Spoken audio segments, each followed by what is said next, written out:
Tribun News Today.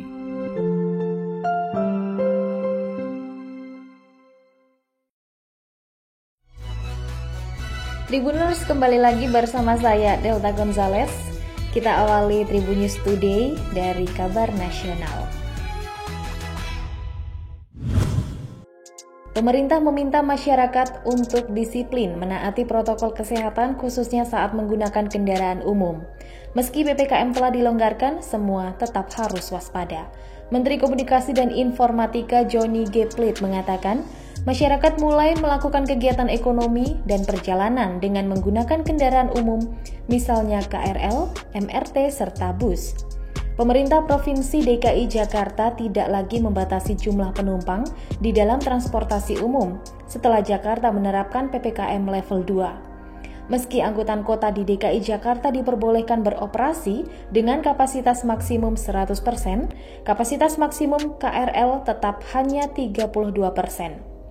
Kapasitas maksimum untuk kereta api antar kota ditetapkan sebesar 70%. Sedangkan KRL dan kereta api lokal di wilayah aglomerasi masing-masing 32% dan 50%. Untuk perlindungan maksimal, pemerintah tetap menganjurkan masyarakat untuk menggunakan masker ganda.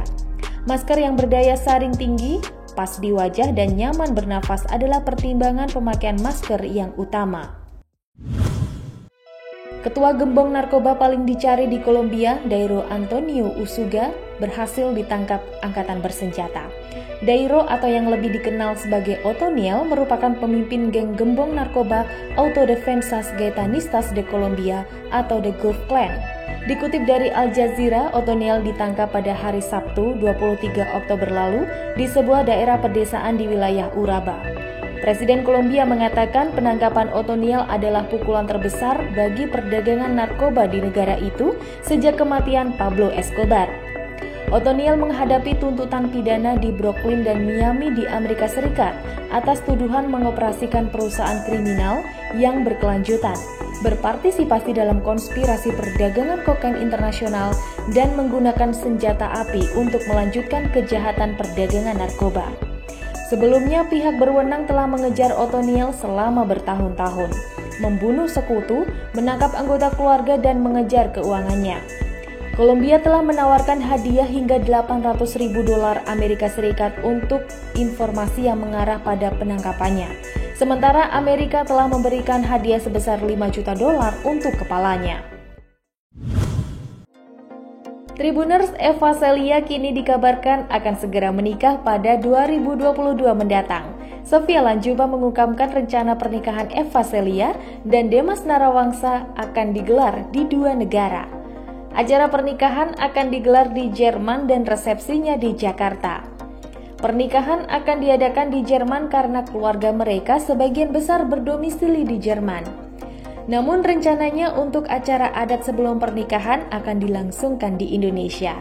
Eva Celia akan mengusung adat Jawa dan Bugis. Diketahui Eva dan Demas memiliki darah keturunan Jawa dan Bugis, sehingga ia akan melaksanakan siraman sebelum pernikahan berlangsung. Sejak awal, Sofia Latjuba memang sudah melihat keseriusan dari kekasih putrinya itu. Bahkan Demas dan Eva sudah menjalin hubungan asmara selama 5 tahun. Dari kabar sepak bola, Muhammad bin Salman dan kolega yang kini menjadi pemilik Newcastle United kembali membuat kebijakan baru.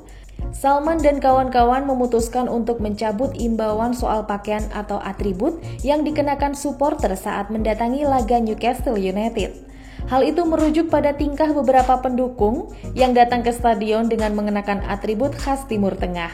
Mulai dari baju yang menjulur ke bawah hingga tutup kepala tak luput dari gaya yang ditampilkan para supporter. Sebelumnya, Newcastle United mengeluarkan imbauan untuk para pendukungnya untuk tidak mengenakan atribut ala-ala Timur Tengah tersebut ke stadion. Kini para pemilik klub tak lagi melihat hal itu sebagai sebuah isu yang besar. Salman mengeluarkan keputusan baru yang membebaskan para supporter untuk mengenakan atribut yang mereka suka. Alasannya para pemilik kagum dengan sambutan luar biasa yang diberikan komunitas lokal dan fans yang merayakan era baru tim kesayangan mereka. Demikian Tribun News Today, tetap terus simak informasi terkini dalam Tribun News Podcast hanya di Spotify. Tribun News Today.